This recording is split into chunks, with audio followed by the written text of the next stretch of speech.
Assalamu alaikum à tout le monde. Assalam, salam, salam. Assalam, mesdames et messieurs.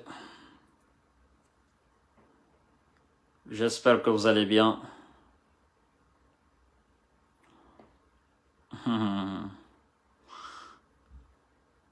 Bonsoir, mesdames et messieurs. Bonsoir, les amis. Bonsoir, les abonnés. Dès que vous vous connectez, vous partagez la vidéo. Et puis, on avance rapidement. Nous allons faire une analyse objective et approfondie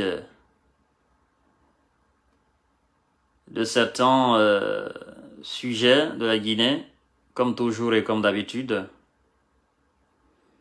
Voilà.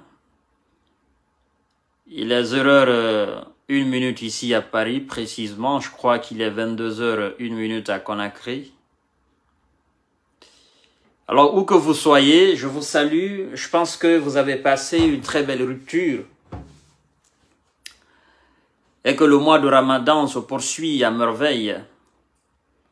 Et je crois que vous êtes plus déterminés qu'hier à poursuivre le mois de Ramadan pour les fidèles musulmans et fidèles chrétiens. Parce que cette année est une année exceptionnelle. Je crois que les chrétiens et les musulmans, ils font le Ramadan ensemble, ils jeûnent ensemble. Voilà, c'est quelque chose d'exceptionnel. Donc, partagez la vidéo. Enfin, on n'est pas là pour parler de la religion, on est là pour parler de la politique, nous allons parler de la politique. Parce que, comme j'ai souvent coutume à le dire, en tant que la question politique n'est pas réglée chez nous, on ne peut régler aucune autre question de notre nation. Parce que c'est la politique qui régit la vie de la nation. Et donc nous devons nous battre pour avoir cette politique saine chez nous, pouvant nous permettre effectivement de vivre dignement. C'est très important. Donc, nous avons intérêt à nous intéresser tous à la politique et nous avons intérêt à nous battre tous dans la main afin que cette politique devienne une politique saine. Je parle évidemment de la politique administrative, la politique qui régit la nation. Parce que quand on parle souvent de politique, il faut faire la part des choses. Il y a la politique politicienne, c'est-à-dire la politique des politiciens, ça c'est la politique politicienne. Et il y a la politique de l'administration qui est la politique gouvernementale. La politique gouvernementale qui régit la vie de la nation. C'est-à-dire, nous sommes dirigés par cette politique et nous devons nous battre afin que cette politique gouvernementale devienne une politique plus que parfaite parce que nos vies en dépendent. D'accord? Nos subsistances en dépendent. Voyez-vous? Nos dignités en dépendent. Nos santé en dépendent. Nos sécurités en dépendent. Nos mobilités en dépendent. La cohésion sociale en dépend. Voyez-vous, tout dépend de cette politique gouvernementale. Alors, nous allons nous prononcer par rapport aux points énumérés par le ministre de l'Administration du Territoire et de la Décentralisation, M. Mori Kondé, qui, au sorti du cadre de concertation, a énuméré les points de la transition. Et c'est pourquoi je pose d'ailleurs la question à vous, les téléspectateurs, vous les abonnés qui me regardez. Je dis, au vu des points énumérés par le ministre de l'administration le ministre de l'administration du territoire et de la décentralisation, est-ce que cette transition est prête à finir avant 2026? Parce que j'ai fait une analyse approfondie de tout ce qu'il a cité. Je vais ici encore réitérer devant vous, là. Il dit, les points qu'ils ont envie de mettre d'abord, qu'ils ont envie de régler avant éventuellement l'organisation des élections ou avant ce qu'ils appellent le retour à l'ordre constitutionnel. À mon avis, il y en a au moins 10. D'accord? Ils parlent de recensement général de la population et de l'habitat. Ça, c'est le premier point. Après, deuxièmement, il dit le recensement administratif à vocation d'état civil. Ça, c'est deuxièmement. Troisièmement, il parle établissement de fichier électoral. Quatrièmement, il dit élaboration de la nouvelle constitution. Cinquièmement, il parle organisation du scrutin référendaire. Sixièmement, il parle d'élaboration des textes de loi organiques. Partagez le live. Septièmement, il parle organisation des élections locales. Huitièmement, il parle d'organisation des élections législatives. Neuvièmement, il parle de mise en place des institutions nationales issues de la nouvelle constitution. Dixième, il parle d'organisation de l'élection présidentielle. Voilà alors les 10 points que le ministre de l'administration du territoire et de la décentralisation a énumérés au sorti de ce cadre de dialogue, qu'ils vont d'abord faire ces travaux avant éventuellement d'organiser les élections. C'est pourquoi je pose la question de savoir, est-ce que cette transition est prête à finir? Est-ce que cette transition pourra finir avant 2026? Parce que vous savez, ce que le ministre vient de citer et ce qui se passe sur le terrain, ça fait deux. C'est-à-dire le constat du peuple. Et ce que le ministre de l'administration a cité, on voit que c'est deux choses qui sont diamétralement opposées. Et il faut dire aussi que parmi les 10 points, aucun des points n'a été entamé d'abord. Vous comprenez, mesdames et messieurs?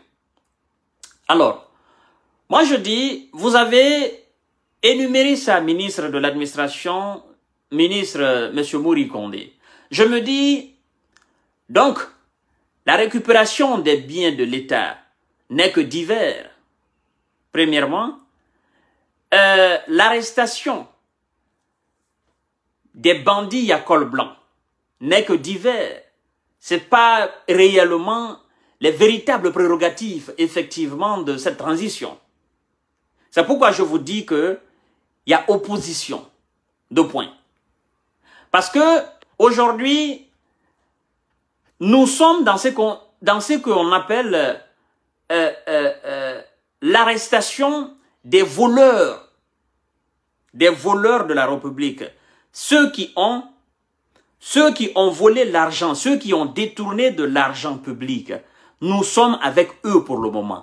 Et parmi les 10 points cités, par le ministre, ça ne fait pas partie. Et quand le colonel dit, nous allons refonder l'État et nous allons faire le sale boulot, je pense qu'il fait aussi allusion à cela. Mais ce que le ministre de l'administration a cité, ça ne fait pas partie. Ces sales boulots-là, je crois que ça ne fait pas partie. L'arrestation de ces anciens ministres-là, ça ne fait pas partie. Et donc, c'est pourquoi je me dis, est-ce que ça va finir, la transition va finir avant 2026? Je n'en crois pas, mesdames et messieurs. Pour être honnête, objectif envers vous, je ne crois pas que cette transition pourra finir avant 2026. Je le dis en connaissance de cause. Parce que, écoutez, on dit d'abord recensement général de la population et de l'habitat. Recensement général de la population. C'est-à-dire, pour recenser la population, pour faire un recensement général de la population et de l'habitat, il faut créer les conditions de recensement de la population et de l'habitat. Et aucune condition n'a été encore créée et mise en place. Il faut le dire. On n'a même pas entamé d'abord ce travail. D'accord, mesdames et messieurs?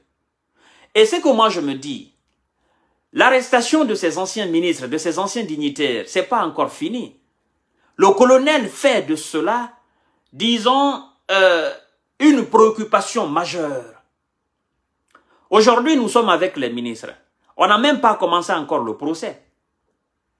On va arrêter tous ces voleurs, tous ceux qui ont détourné de l'argent public, du ministre jusqu'au planton du moins, du ministre jusqu'au sous-préfet, du ministre jusqu'au préfet, mesdames et messieurs.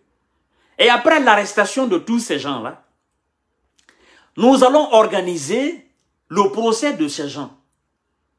Vous comprenez? Le CNRD va organiser le procès de ces gens-là. Et combien de temps ces procès vont prendre? Il faut qu'on soit très intelligent avec le CNRD. Et il faut qu'on réfléchisse avec le CNRD. Et il faut qu'on dise la vérité au CNRD. Parce que on ne peut pas mélanger tout. On ne peut pas d'abord entamer le recensement général de la population, en même temps traquer les voleurs. C'est très difficile. On n'a même pas d'abord commencé le recensement général de la population. Nous sommes d'abord dans l'assise nationale, concertation, travail de CINT. On n'a même pas entamé. C'est-à-dire que les véritables travaux du CNRD, de la transition, ces véritables travaux, ils n'ont pas encore commencé. Ce qu'ils doivent faire, c'est pas encore commencé.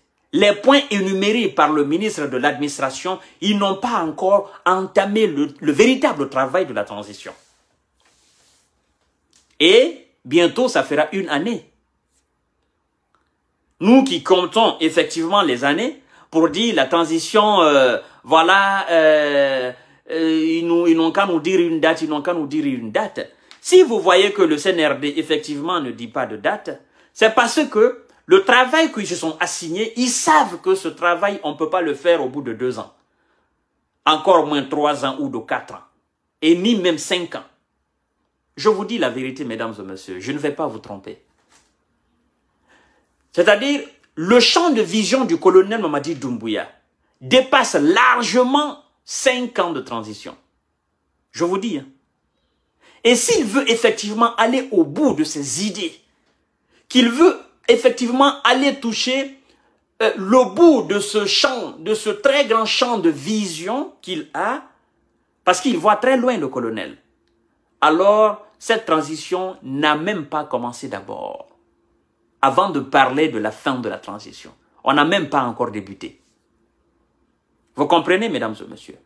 Parce que, écoutez, quand on dit refondation de l'État, on ne peut pas refonder un État sachant très bien qu'il y a des dossiers sombres de crimes de sang en République de Guinée. Il faut éclairer tous ces problèmes, tous ces dossiers sombres. Il faut faire justice de tous ces dossiers sombres de la République de Guinée. Ça fait aussi partie de la refondation de l'État.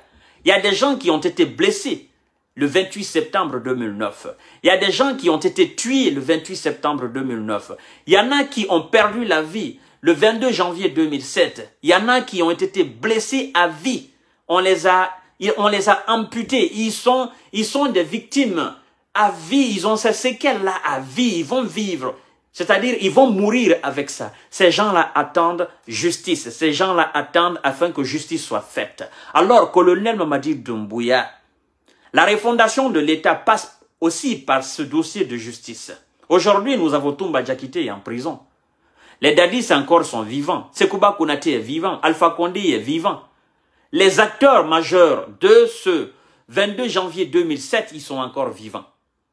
Les acteurs majeurs du 28 septembre 2009, ils sont encore vivants. La refondation de l'État passe par là, colonel. Parce que vous ne pouvez pas arrêter seulement que les criminels, c'est-à-dire ceux qui ont détourné l'argent, ces crimes financiers, vous ne pouvez pas arrêter,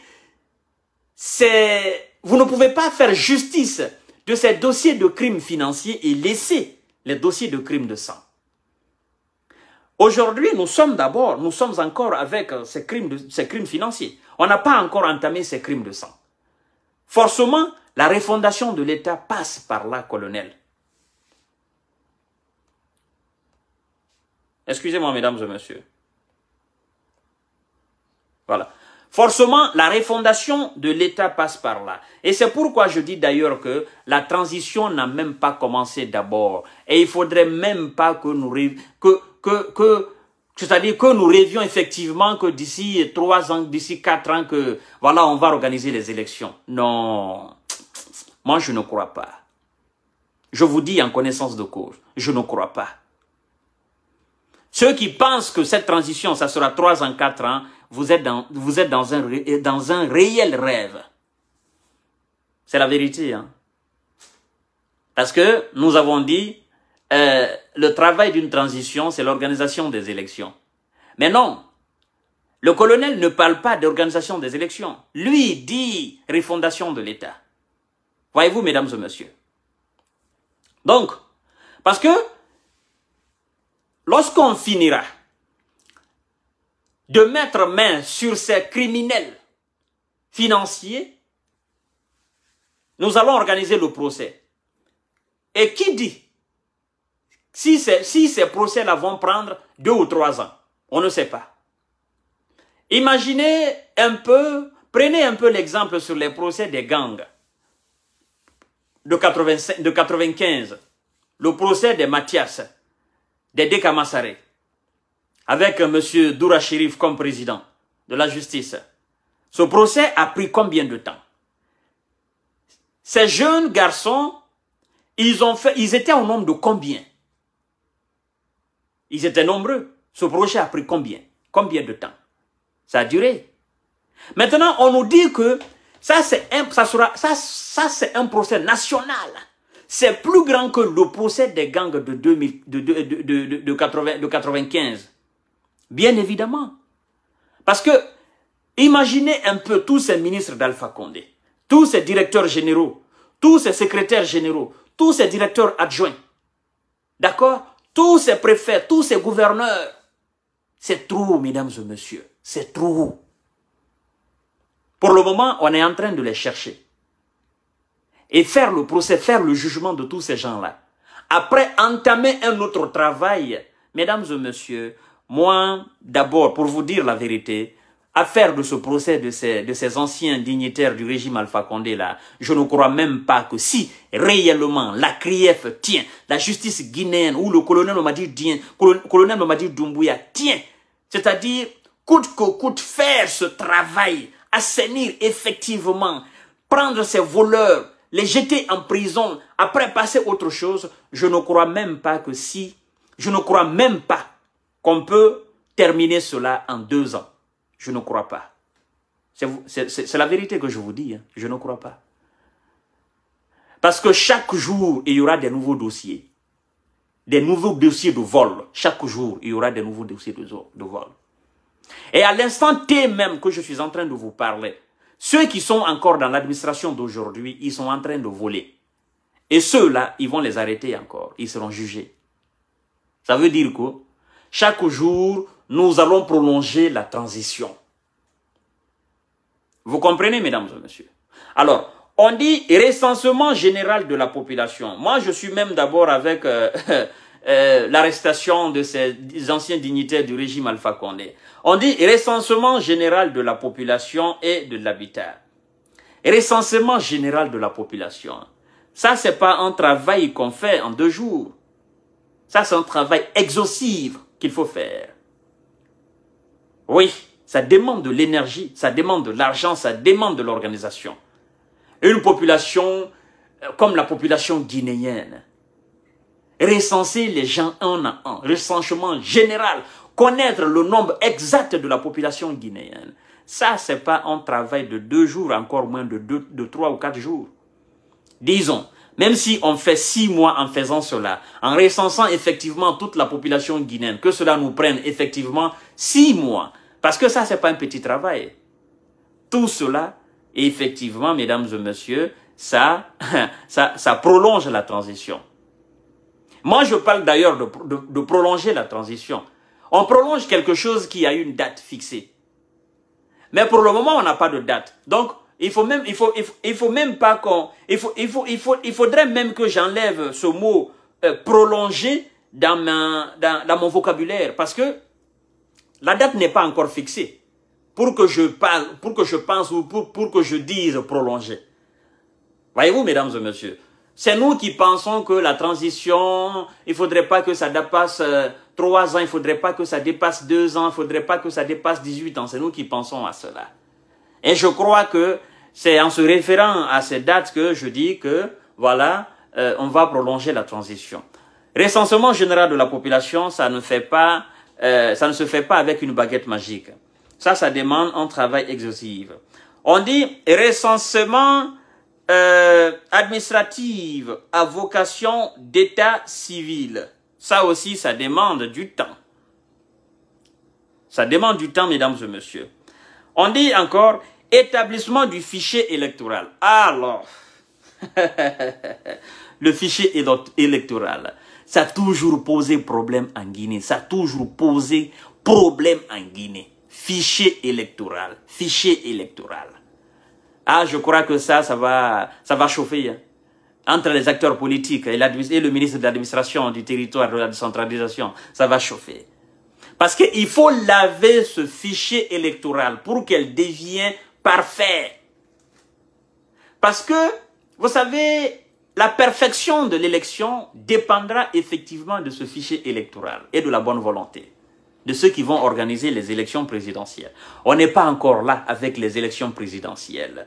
Ça va poser problème. On dit élaboration de la nouvelle constitution. Qui est-ce qui va élaborer la nouvelle constitution? C'est le CNT, Conseil national de transition. Eux, ils sont en train de faire ce travail. Quand est-ce qu'ils vont finir? Quand est-ce? On ne sait pas. Il n'y a pas une durée, il n'y a pas une date fixe pour dire que vous devez faire ce travail de telle date à telle date. Ils sont comme ça là, ils sont en train de travailler. Tranquillement, ils sont là, on ne dit rien. Ce sont eux qui doivent élaborer la nouvelle constitution. Ça demande encore un grand travail là. Organisation du scrutin référendaire. Voilà. Là, ça devient plus intéressant parce que plus on lit vers 10, plus ça devient intéressant. Mais ça reste encore sur le papier. Ce n'est pas encore réel, mesdames et messieurs. Vous comprenez? C'est pourquoi j'ai posé la question.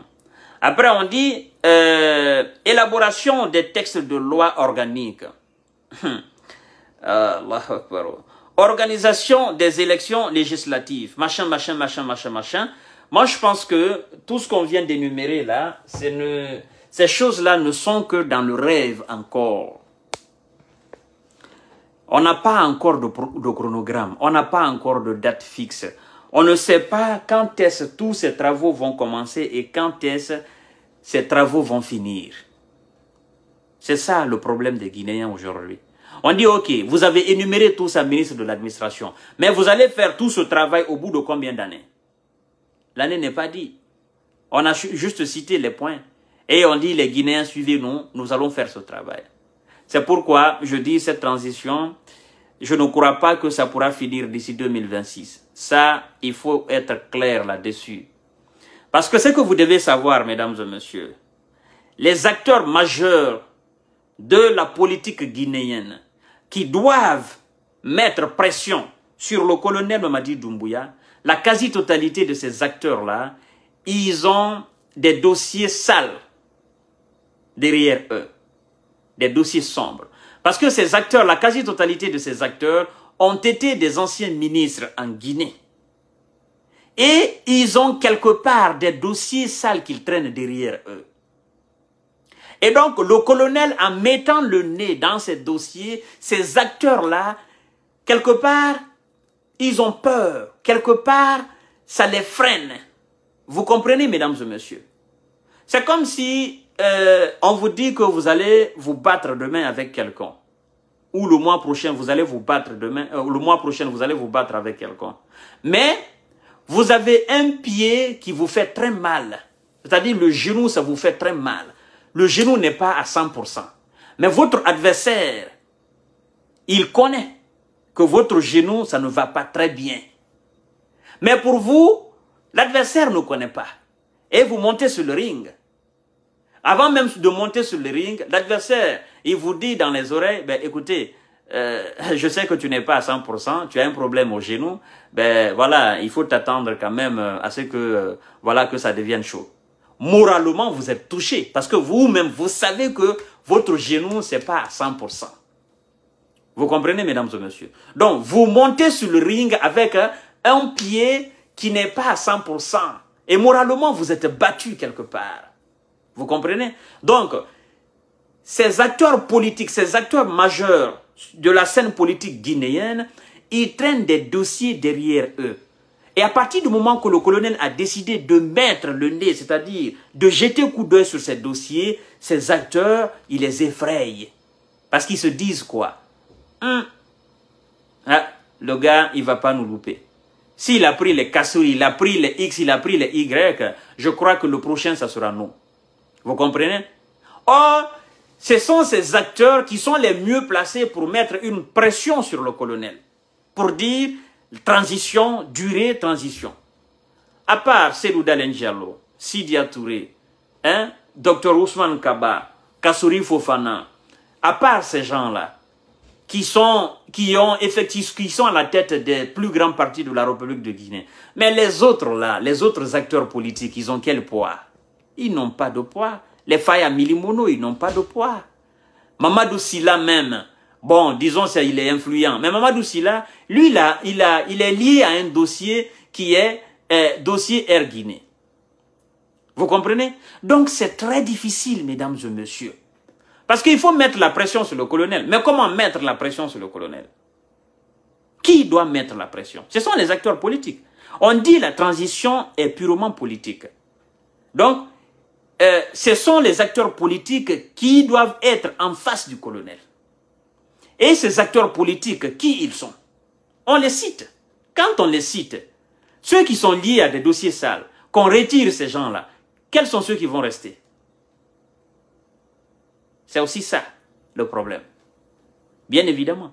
C'est comme si le colonel, il se dit, bon, écoutez, nous allons taper, nous allons appuyer où ça fait mal. Et en appuyant où ça fait mal, nous allons entraîner le peuple avec nous. Parce que le peuple saura que tous ceux qui sont devant eux, là, tous ceux qui crient, il faut organiser les élections, le peuple saura que ce sont des voleurs. Ils ont pillé l'argent de ce pays-là. Ils ont pillé l'économie de ce pays-là.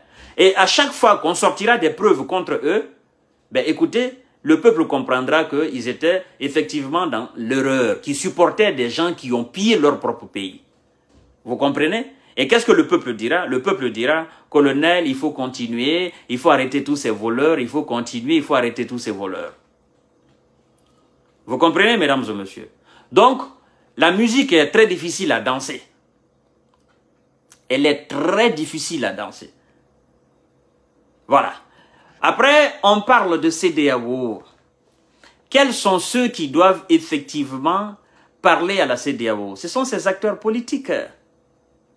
Ce sont ces acteurs politiques qui galvanisent la CEDEAO ou qui doivent galvaniser la CEDEAO pour dire si vous ne faites absolument rien, ce monsieur, il risque de se cramponner au pouvoir. Mais quand ces émissaires de CEDEAO viennent aussi devant le colonel Mamadi Doumbouya, le colonel dit, écoutez, je sais quels sont ces gens qui sont derrière vous. Ces gens-là, ils veulent me pousser à organiser les élections parce qu'effectivement, ils ne veulent pas que je les arrête. Or, ils ont dirigé ce pays, ils ont pillé l'argent de ce pays-là. Donc, laissez-moi faire ce travail. Tous ces gens-là, parmi eux, les 85% ou les 90%, ils doivent aller en prison parce qu'ils ont pillé l'argent de ce pays-là. Et la CEDEAO dit quoi? Parce que la CEDEAO aussi sert. D'accord? Les dirigeants de la CEDEAO, la plupart, ce sont les dirigeants africains. Alassane Dramane Ouattara, le président ghanéen, machin, ils savent ce qui se passe dans leur propre pays. Vous comprenez? Donc, quelque part, la CEDEAO aussi veut mettre des sanctions, mais la CEDEAO est réticente. En disant, ben, écoutez, nous savons que la Guinée fait partie de l'un des pays les plus riches de l'Afrique, toute l'Afrique entière. Et s'il faut parler des pays qui ont des potentialités énormes dans leur sol et sous-sol, effectivement, la Guinée, dans la sous-région, diront que c'est le premier pays. Hein? Elle est même traitée de scandale géologique. Et donc, ces gens, ces responsables de CEDEAO, savent aussi que ceux qui ont dirigé la Guinée sous le régime, Lansana Conté, sous le régime Alpha Condé, mais ils savent que ces gens, ils ont volé. Donc, quelque part, la CEDEAO accorde un peu de crédit au colonel. La CEDEAO, dans l'ombre, peut certainement dire au colonel, ben, écoute, faire le travail, on te regarde, mais voilà, on ne peut pas te supporter à 100%. Parce que s'il faut effectivement faire du bien dans ce pays, nettoyer ce pays, mais regardez par exemple, président de la CEDEAO, le président ghanéen, d'accord? Le colonel Mamadi Doumbouya peut le mettre sur la table l'exemple de Jenny Rawlings. Dit, ben, vous êtes aujourd'hui président du Ghana. Et c'est grâce à un militaire que vous êtes aujourd'hui démocrate là au Ghana. C'est un militaire qui a décidé de nettoyer ce pays, il a pris ses responsabilités, il a nettoyé ce pays pour que vous, aujourd'hui, vous profitez de cette démocratie du Ghana. Ça, c'est des arguments que le colonel Mamadi Doumbouya met souvent sur la table. Vous comprenez, mesdames et messieurs? Donc, la musique est très difficile à danser. La dualité entre ces acteurs politiques et le colonel Mamadi Doumbouya, c'est très difficile à trancher. Le match est serré. Le match est serré, mesdames et messieurs. C'est très difficile à départager. Nous, Guinéens, nous savons que la plupart de ces ministres, ils ont volé. Nous voulons que le colonel organise les élections. Le colonel dit, il faut qu'on arrête ces voleurs. Longtemps, nous avons demandé justice. Nous savons aussi, nous sommes tous unanimes pour dire que si le colonel organise les élections dans ces États et que l'un de ces acteurs, c'est-à-dire l'un de ces anciens ministres qui sont aujourd'hui acteurs majeurs sur la scène politique guinéenne, remporte les élections, mais il ne pourra jamais arrêter les autres voleurs. Il ne pourra jamais arrêter les autres. Cellou Dalein Diallo, président de la République de Guinée, il ne pourra jamais arrêter Kassory Fofana. Ça sera la guerre. Kassory Fofana, président de la République de Guinée, il ne pourra jamais arrêter Mohamed Djané. Il ne pourra jamais arrêter Ntibou Kamara. Kassory, président de la République de Guinée, mais écoutez, il ne peut jamais arrêter un Mohamed Djané. Il ne peut pas. Il ne peut jamais arrêter un Oye Guilavogui. Il va les approcher, il va travailler avec eux, il va composer. Et dans tout ça, là, c'est le peuple qui perd. Et si Cellou devient président demain ou après-demain, qu'il tente d'arrêter tous ces gens-là pour dire qu'effectivement nous allons apporter la lumière sur les dossiers sombres de la République de Guinée. Vous qui avez dilapidé les fonds, mais ils vont dire quoi? Kassory va dire quoi, Cellou? Mais écoute, tu as appartenu au même gouvernement Sidi Touré dans les années 96 que moi. Je te connais, tu me connais. Comment toi tu peux m'arrêter? Ça serait un scandale. Vous comprenez? Donc le match est serré. Demandez la durée de la transition. Le peuple peut demander la durée de la transition. Mais quand on dit la durée de la transition, la durée là, la fin là, c'est l'organisation des élections. Le peuple veut l'organisation des élections. L'organisation des élections entre qui et qui? Entre les partis politiques. Lesquels? L'UFDG, le RPG, l'UFR, le PDN, le PADES. D'accord? Le parti encore de Mamadou Sylla, tant. Mais quand vous prenez tous ces partis politiques, vous prenez les têtes de tous ces partis politiques, ou bien vous prenez les cadres de tous ces partis politiques, mais c'est des gens qui ont aussi servi l'administration guinéenne sous le régime de Lansana et sous le régime d'Alpha Condé. Voyez-vous, mesdames et messieurs, vous voyez pourquoi la musique est très difficile à danser. C'est très difficile. Nous, peuple, réfléchissez, asseyez-vous chez vous et réfléchissez. Posez-vous la question. Est-ce qu'il faut tourner toute cette page, demander seulement au colonel d'organiser les élections, laisser les voleurs là à l'air libre, profiter de l'argent qu'ils ont volé, des milliards et des milliards? L'autre fois encore, j'écoutais les grandes gueules, j'ai entendu Roby dire dans l'un des comptes de l'un des ministres, on a trouvé, je crois, 165 milliards de francs guinéens ou 160 milliards. L'un des comptes. Ce n'est pas tous les comptes, mais l'un des comptes. Vous comprenez? Et donc, je crois que ce sont ces milliards dans ces comptes que le colonel a vu, que la CRIEF, le procureur spécial près la Cour de répression des infractions économiques et financières a vu. Il se dit, mais comment se fait-il que ces gens ont des 150, des 160 milliards dans leurs comptes? 160 milliards de francs guinéens. Mais ça vous fait des millions d'euros, des dizaines de millions d'euros. Comment un simple fonctionnaire, un simple ministre peut avoir ça? Hein? Regarde, on demande pour la caution je crois bien au gouverneur de la Banque centrale, je crois que c'est Nabé, hein, quelque chose comme ça. On le dit, lui il propose, on le dit 5 milliards, la caution. 5 milliards de francs guinéens. Il va proposer certainement un villa ou un building par exemple. Mais écoutez, le monsieur en proposant cette villa, certainement qui dépasse les 5 milliards, dont la valeur dépasse 5 milliards, ça permet aussi à la CRIEF de poser la question au monsieur Nabé, et de savoir comment vous avez eu cette villa qui dépasse les 5 milliards de votre caution. Vous étiez seulement simple gouverneur ou simple fonctionnaire. Comment vous l'avez eu? Vous comprenez? C'est comme si on fixait aujourd'hui la caution pour une libération provisoire de Kassouri. C'est comme si on fixait aujourd'hui la caution à 200 milliards de francs guinéens.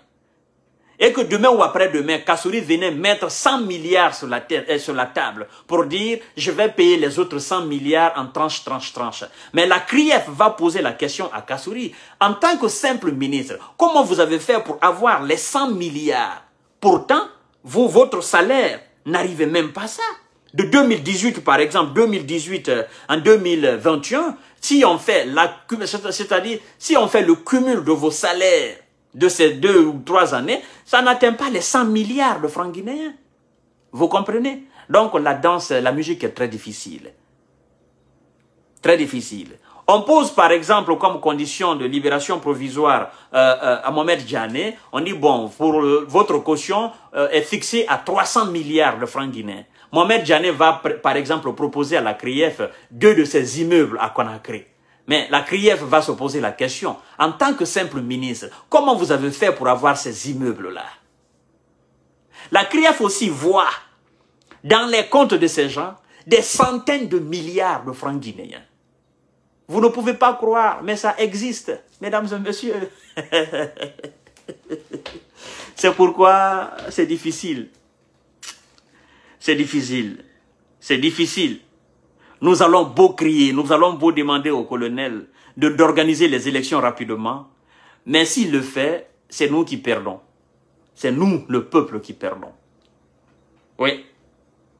Mais s'il ne le fait pas aussi, nous perdons. Parce que nous ne voulons plus de militaires à la tête de l'État. Vous comprenez? Nous ne voulons pas de militaires à la tête de l'État. Vous comprenez, mesdames et messieurs? Mais ce militaire-là, c'est lui qui a aujourd'hui la capacité d'arrêter ces voleurs qui ont leur famille à l'étranger, qui ont des enfants ici en France, qui roulent dans des bagnoles de 50 000 €, qui sont dans des villas qui coûtent très cher ici en France. Ils sont un peu partout, à Dubaï, aux États-Unis, un peu partout, ils roulent un peu partout dans le monde entier, dans le contribuable guinéen. Nous sommes ici en France, nous voyons cela. Nous sommes aux États-Unis, nous voyons cela. Ces ministres-là, ils ont des enfants un peu partout. Ils ont leurs femmes un peu partout. Ils ont les biens un peu partout à l'étranger. Nous sommes conscients de cela. Nous voulons que ces gens-là remboursent l'argent qu'ils ont volé. Mais nous voulons aussi l'organisation des élections. Rapidement. Alors, c'est deux choses qui sont diamétralement opposés. On ne peut pas vouloir une chose et son contraire à la fois. Soit nous oublions tous ces dossiers et ces milliards, nous mettons la pression sur le colonel d'organiser les élections et de quitter entre ces mêmes acteurs. Soit nous laissons le colonel régler tout ce problème avant l'organisation des élections.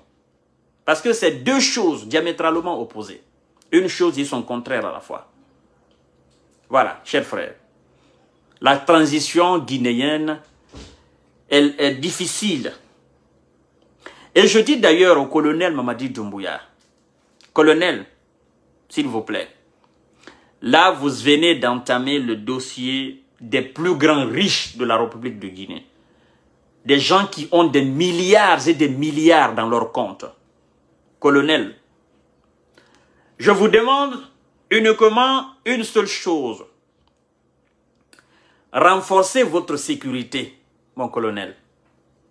Renforcez votre sécurité. Ne baissez jamais la garde. Ça, il faut que je vous le dise. Renforcez votre sécurité. Ça, je ne cesserai jamais de vous le dire. Parce que c'est des gens qui ont des milliards, qui ont la capacité de corrompre l'armée même que vous-même vous dirigez actuellement. Ils peuvent rester en prison, effectivement, financer là des militaires. C'est pourquoi je vous dis, renforcez votre sécurité. Et faites ce qui est utile pour le peuple. Ne faites jamais ce qui n'est pas utile pour le peuple. Sinon, vous aurez trahi le peuple, colonel. Ça, je vous le dis. Faites ce travail dans une impartialité irréprochable. Je sais que vous allez faire des erreurs. Mais faites ce travail dans l'impartialité. Corrigez chaque fois vos erreurs que vous commettez. Ça vous permettra effectivement d'aller plus loin. Chers frères, mesdames et messieurs, la transition guinéenne, elle est compliquée. Il est très très difficile de parler de la transition guinéenne. Parce que le colonel s'est assigné des tâches. On ne s'attendait pas qu'il s'assigne ces tâches et qu'il veuille, coûte que coûte, effectivement, satisfaire les Guinéens sur ces tâches-là. On ne s'attendait pas à cela. Personne ne pouvait imaginer qu'un militaire prendre le pouvoir, mettre les Kassouris en prison. Personne ne pouvait imaginer. C'est pourquoi les Guinéens jusqu'à présent n'arrivent pas à croire. La plupart des Guinéens pensent que vous êtes de mèche avec Alpha Condé. Or, c'est faux. Donc, c'est quelque chose de... C'est une nouvelle chose pour les Guinéens. Donc, ça, c'est une tâche qui complique toute la transition, le colonel. Oui, l'arrestation de ces bandits-là, c'est une tâche qui complique toute la transition. Et quand je dis ça complique toute la transition, je parle surtout, cette complication, c'est aux yeux du peuple et aux yeux de ceux qui veulent que vous organisez les élections. Mais vous, en tant que chef suprême de la Guinée, d'accord, vous dites, non, je ne peux pas organiser les élections en laissant tout ça. Voyez-vous? Voilà, mesdames et messieurs, c'est très difficile. Alors, je vais rapidement brocher le deuxième sujet. Parce que, sans vous mentir, vous savez, nous sommes des hommes des réseaux sociaux. Écoutés par et suivis effectivement par des centaines de personnes, des centaines de milliers de personnes. J'ai reçu dans mon inbox et des appels. Je ne peux pas vous dire le nombre, c'est un nombre incalculable. Je ne sais pas si c'est une moquerie, je ne sais pas si ces gens sont sérieux ou s'ils ne réfléchissent pas. Monsieur Kanté, pourquoi votre mentor, Cellou Dalein Diallo, ne rentre pas en Guinée? Il fuit la Guinée en ce moment ou pas? Pourquoi? Il a peur de quoi? Il se reproche de quoi? Ah, bon sang de Dieu. Tous les jours, cette question-là revient. Pourquoi Cellou, il est entre le Sénégal, Paris, un peu partout? Pourquoi il fuit la Guinée? Ça fait maintenant combien de mois il ne rentre pas en Guinée? Ah, monsieur Kanté, voyez-vous, votre Cellou, votre mentor. Ah, dit. Moi, je ne vous comprends pas, cher frère, vous qui me posez cette question-là. Je crois que vous devez poser cette question aux militants sympathisants de l'UFDG. C'est leur président. Moi, je ne suis pas militant sympathisant de l'UFDG. Moi, je suis un camarade de lutte de Cellou. Vous comprenez? J'ai combattu le régime dictatorial d'Alpha Condé avec Cellou. Je crois aux valeurs de la République comme lui. Je crois au développement, à l'émergence de la Guinée comme lui.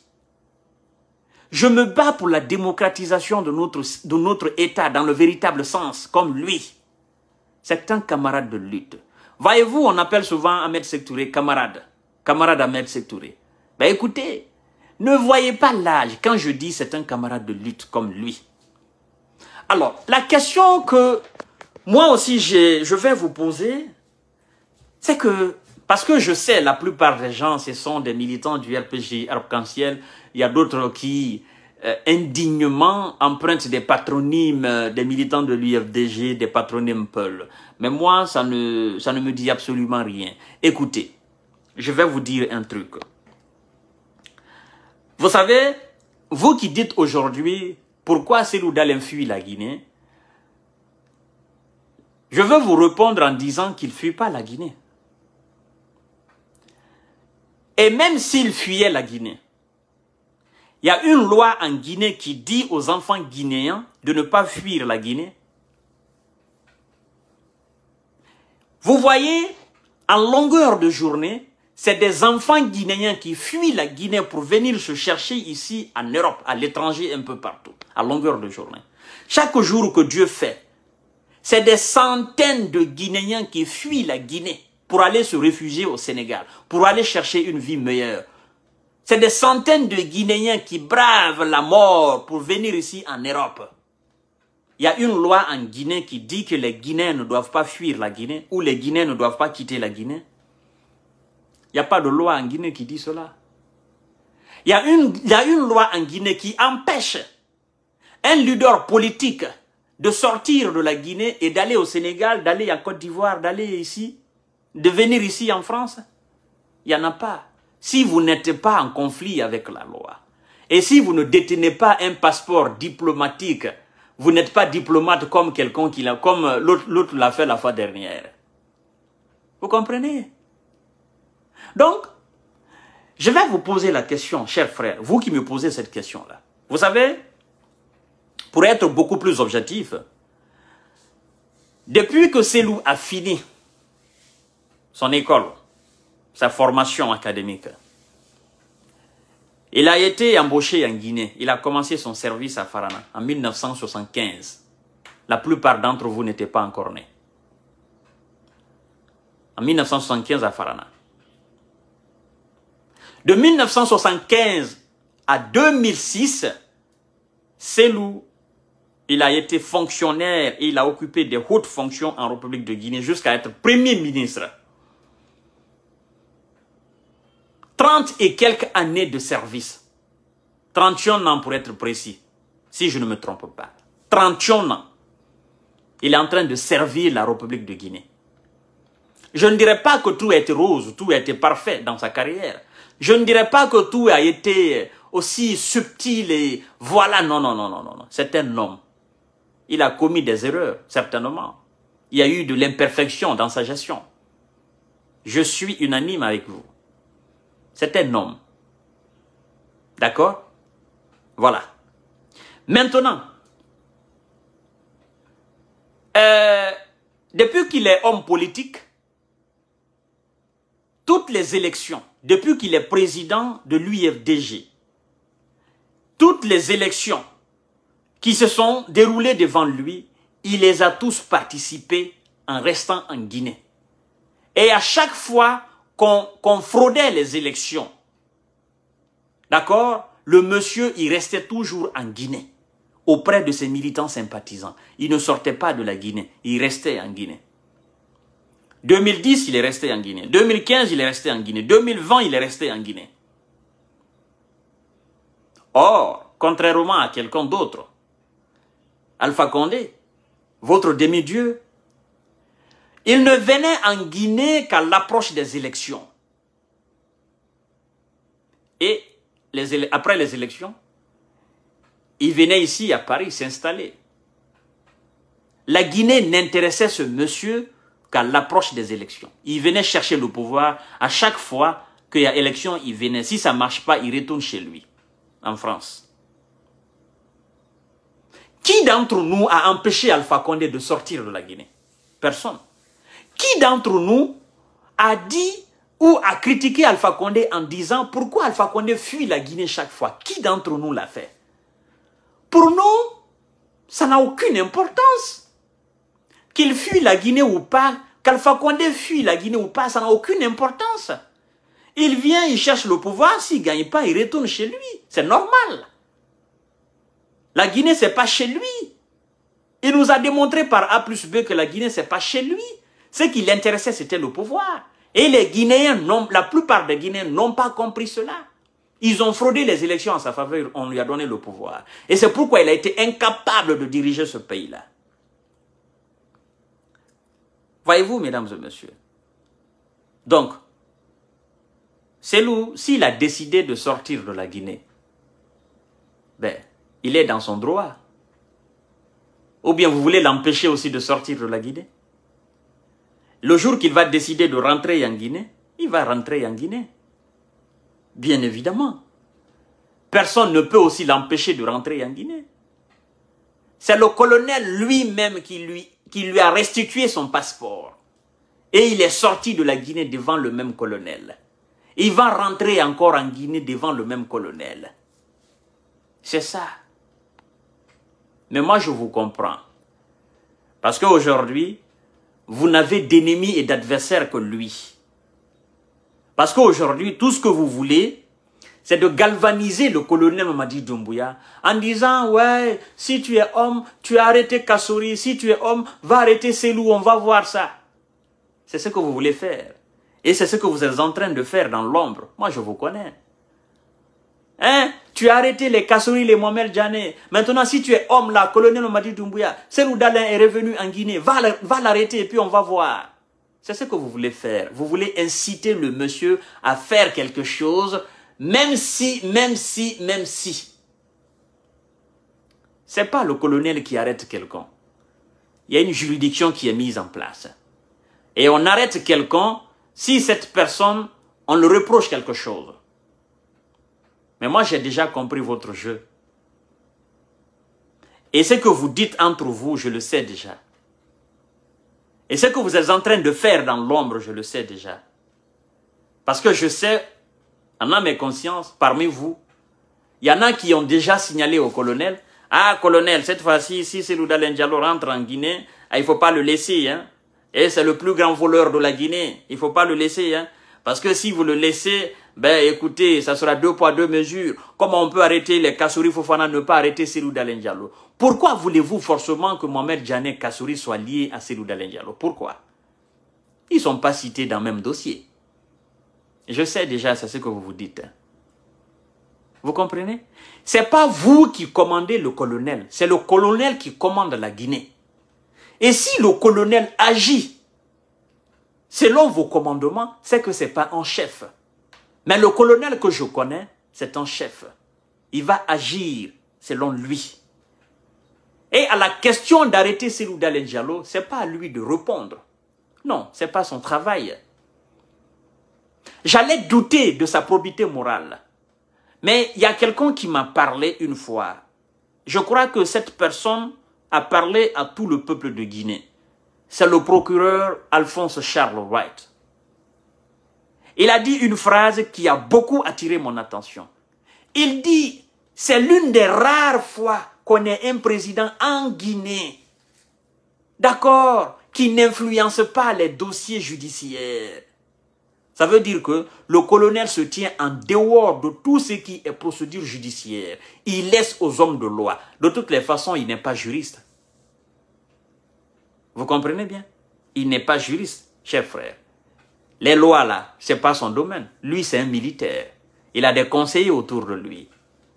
D'accord? Et ces conseillers le conseillent en ce qui concerne l'exécutif et non en ce qui concerne le législatif. Alors, je crois bien, le procureur général près de la cour d'appel à Conakry, M. Alphonse Wright, en disant cela, il n'a pas seulement jeté des fleurs au colonel Mamadi Doumbouya. Parce qu'il faut être quand même de la trempe de ce procureur pour parler de la sorte. C'est l'une des rares fois qu'on ait un président en Guinée qui n'influence pas les procédures, les dossiers judiciaires. Et à la fin, il dit que Dieu sauve le colonel, que Dieu sauve le président. Je crois bien que le colonel, c'est un homme comme ça, c'est un enfant de cœur. C'est un homme qui est vraiment juste. D'accord? Qui est allergique à l'injustice. Alors vous, avec vos idées sataniques, vous qui voulez le galvaniser contre Selou Dalein Diallo, vous avez déjà échoué. Si la CRIEF a quelque chose contre Selou, la CRIEF va envoyer une convocation à Selou. Et Selou va répondre. D'accord? C'est un homme qui croit aux valeurs de la République. Si la CRIEF a un élément solide contre lui, on va l'envoyer une convocation, il va répondre. Ce n'est pas le colonel qui va l'envoyer une convocation, non. C'est la CRIEF, parce que c'est la CRIEF qui est chargée de cela. Mais je connais déjà vos intentions. ce que vous voulez faire.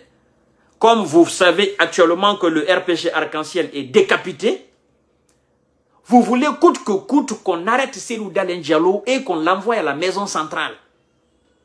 Et puis, vous voulez voir réellement, le jour qu'on va arrêter Cellou, le jour qu'on va l'envoyer à la maison centrale, vous voulez voir qu'est-ce qui va se passer. C'est ce que vous voulez voir? C'est ça? Je crois d'ailleurs que même si Cellou, on le reproche quelque chose, qu'il est incapable de justifier cette même chose-là, je crois que c'est lui-même qui va demander à ses militants sympathisants de rester calmes. Parce que ce monsieur-là est fatigué de la violence. La violence n'a jamais été quelque chose qui l'anime. C'est ce que vous ne comprenez pas. C'est ce que vous ne comprenez pas. La violence n'a jamais été le vœu de Cellou en Guinée. Mais comme Alpha Condé lui-même aimait dire que quand vous êtes sur la même piste avec un aveugle, il faut souvent le cogner pour qu'il sache réellement qu'il n'est pas seul. Ben, c'est pourquoi Cellou, comme dernier recours, voilà, il appela les manifestations, c'est tout. Sinon, la violence n'a jamais dormi dans un même lit avec ce monsieur-là. Mais, tout va se savoir en Guinée. Et vous allez voir qui a fait quoi, qui n'a pas fait quoi. Sur ce, mesdames et messieurs, je vous dis bonsoir. C'est effectivement, je crois que vous êtes satisfait par rapport à votre question. Je reste encore à l'écoute pour d'autres questions. Parce que c'est vous qui m'écrivez dans mon inbox et c'est vous qui m'écrivez sur mon numéro WhatsApp. Je vous écoute. Bye bye, à demain. Bonne suite de Ramadan.